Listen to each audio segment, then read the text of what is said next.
Hi, I'm Courtney Preston. Hi, my name is Jillian Hunt.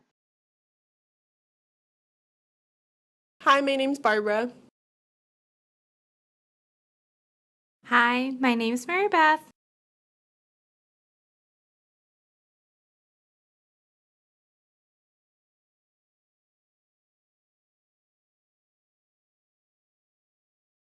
What is a Feap? Feaps are core standards for effective educators in Florida. They help provide guidance to Florida's public school educators and programs that prepare educators. Today we will be giving you 3 artifacts for Feap A.3 Instructional Delivery and Facilitation.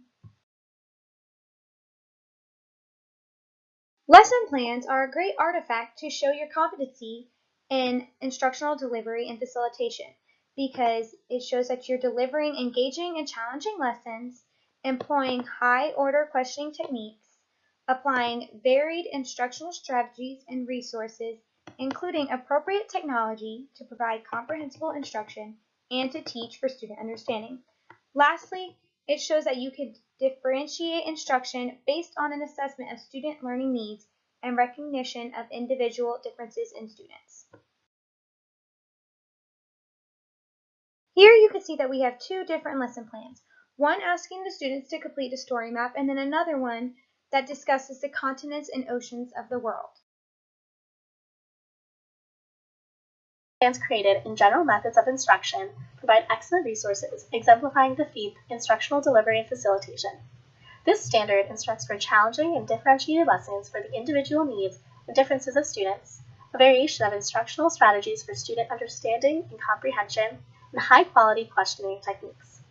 My personal lesson plan asks first grade students to recreate an ending of a chapter taken from the text Frog and Toad Are Friends. For students to rewrite their own endings, they were demonstrating creative and original ideas while comprehending the text and plot structure. The students were then asked to perform their new endings as a skit to the class to promote teamwork strategies.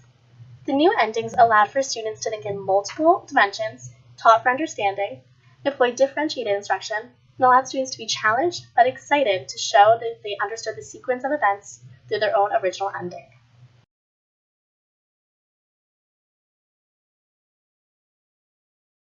Unit plans are a great way to show that you can deliver engaging and challenging lessons, relate and integrate subject matter with other disciplines and life experiences, and apply varied instructional strategies and resources, including appropriate technology to provide comprehensible instruction and to teach for student understanding.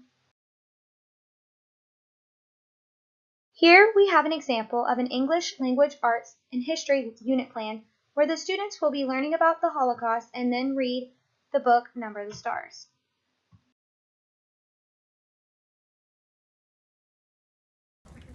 By requiring my students to read a novel in my unit plan, I challenged their reading and vocabulary skills, fulfilling A.3.A.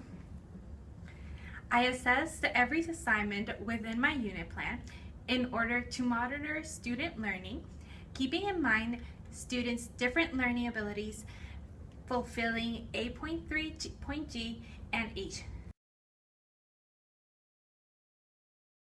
The last artifact that will show competency in Feap A.3 Instructional Delivery and Facilitation is virtual field trips. They help deliver engaging and challenging lessons, relate and integrate subject matter with other disciplines and life experiences, and apply varied instructional strategies and resources, including appropriate technology to provide comprehensible instruction and to teach for student understanding. Hi, I'm Miss Clark. Hello, I'm Miss Napper. Today we're going to take you back to the 1800s to learn about Henry Flagler's life and what he contributed to Florida. We're going to first learn about his work that led him to our historical St. Augustine, more specifically the Ponce de Leon Hotel. All aboard as we travel down History Lane and get ready to go on our very own legacy tour. Henry Morrison Flagler was born January 2nd, 1830 in Hopewell, New York. A virtual field trip is exactly what it sounds like. It's a field trip you can do in the classroom. For example, we could do a virtual field trip on the Georgia Aquarium because it's not easily accessible to us, such as the St. Augustine Lighthouse is. So basically what you do is you have pictures of the Georgia Aquarium and you post them and you make it in the order that they would actually go during the field trip. For example, you don't want to just start at an aquarium tank where there's sharks. You want to show the sign and make it look like they're walking up to the sign so that way they get that experience that they would normally get at the field trip. And then you just keep going with your pictures and your videos, and you provide as much information as possible that is comparable to what they would get at the field trip. A lot of places, such as the Georgia Aquarium, have websites where you can attain that information and you could just put it into your video or your PowerPoint, whatever you choose to do for your virtual field trip.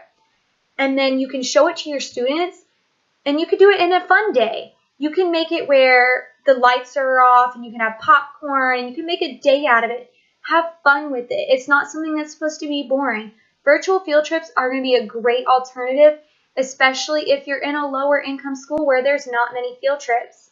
So I would definitely take advantage of a virtual field trip and try it out. Who knows? You could end up loving them and doing them a million times.